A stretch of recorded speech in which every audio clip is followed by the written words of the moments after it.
Então chega aquela época do ano em que eu preciso agradecer o Enem por lembrar as pessoas por que o Estado precisa sair da educação. Porque agora, como sempre, a gente tem no Enem aquela aula de esquerdagem, exceto aquela redação que foi, tipo... Hã? Meu, mas enfim, a gente tem aquelas perguntas de história sempre meio...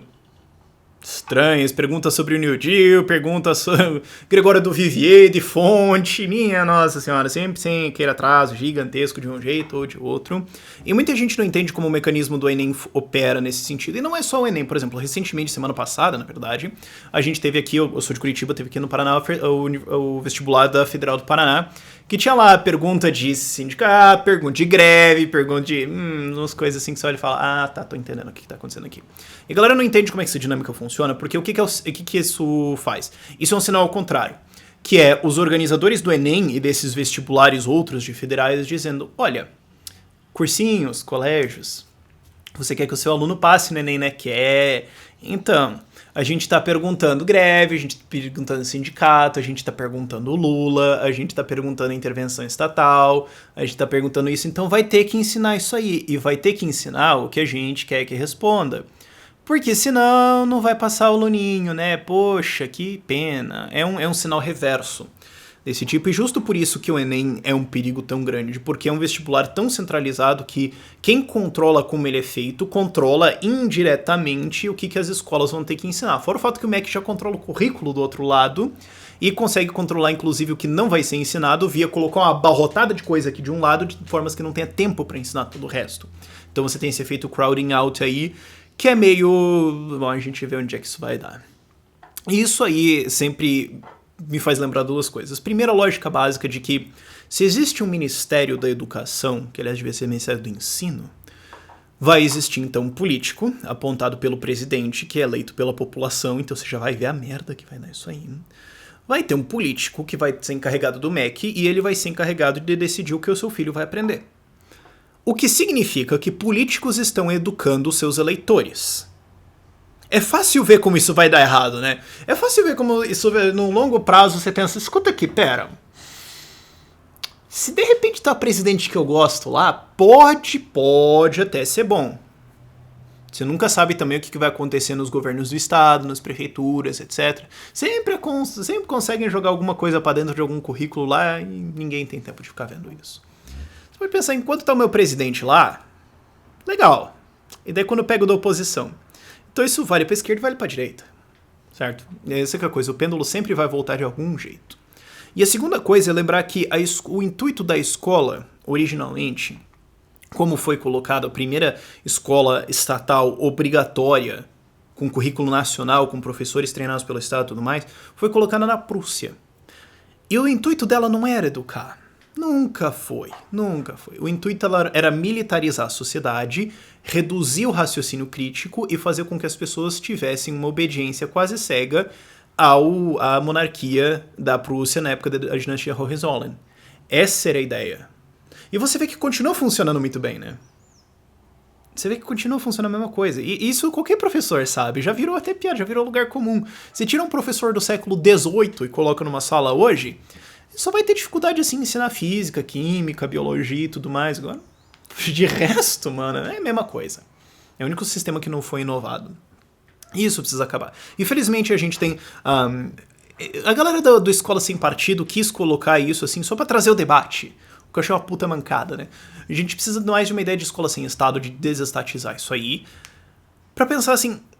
talvez os pais deveriam decidir o que as crianças vão aprender. E daí você pode pensar, mas sim, existem pais negligentes, existem pais incompetentes, existem pais que vão fazer um monte de burrada em cima da criança. Sim, existem algumas pessoas que vão ter alguns problemas. Sim, aí você pode, já que você se importa com isso, quem sabe doar algum dinheiro para resolver isso. Ou quem sabe você criar alguma iniciativa para resolver isso. Afinal, nós sabemos que isso não vai ser a maioria, isso vai ser uma minoria até muito pequena, na verdade, de casos de pais que acham que educação não tem valor. Por favor. E outra coisa que, assim, a galera fala, não, mas é que como é que as pessoas vão ficar sem escola? Eu não tô falando que não tem que ter escola, tô falando que o Estado não tem que estar no meio da escola. Aí a galera fala, mas como é que vai ser os pobres? Outra coisa que a galera não percebe sobre educação já. Na prática é proibido aprender no Brasil. Isso que é uma coisa engraçada. O que é o seguinte, para pra pensar que o custo de educação no Brasil já é zero. É só que se você aprender desse jeito, você vai eventualmente se ferrar. Porque é o seguinte... Todas as matérias teóricas que existem já estão gravadas no YouTube de graça, de uma forma ou de outra. A aula pode ser um pouquinho melhor, um pouquinho pior, mas se você for fazer assim, estatística da Dataku eu sei, mas provavelmente muito melhores do que a aula média que você vai encontrar na escola por aí. Salvo alguns professores, esses professores muito bons não deveriam estar dando aula, eles deviam estar gravando aula pro YouTube e iam ganhar muito mais dinheiro fazendo isso. Aí você fala, mas e os conteúdos práticos? Praticamente qualquer conteúdo prático poderia ser aprendido fazendo um estágio não remunerado em alguma empresa com isso. O maior exemplo que eu uso para isso, e quem conhece o canal já sabe, é a arquitetura. Não tem sentido em você ter uma faculdade de arquitetura.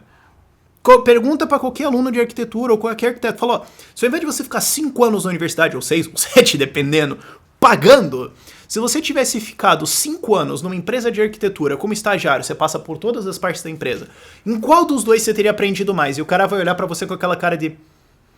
Pois é, né? Só que, se você só se educar, todos os conteúdos teóricos por aí, se você não for pra escola, você ou seu pai provavelmente vai ser preso. Porque é abandono intelectual.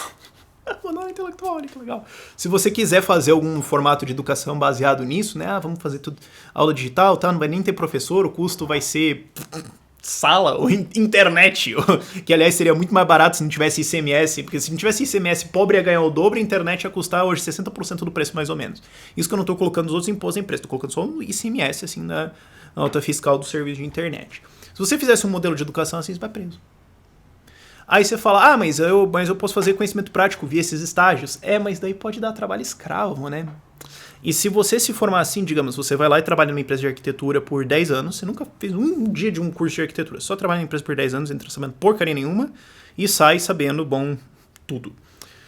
Aí você vai exercer a profissão. Exercício legal da profissão, cadeia, olha que coisa divertida. Então na prática é proibido aprender no Brasil, você tem que ir lá no sistema que o Estado desenvolveu de como você vai aprender. Olha que coisa bonita.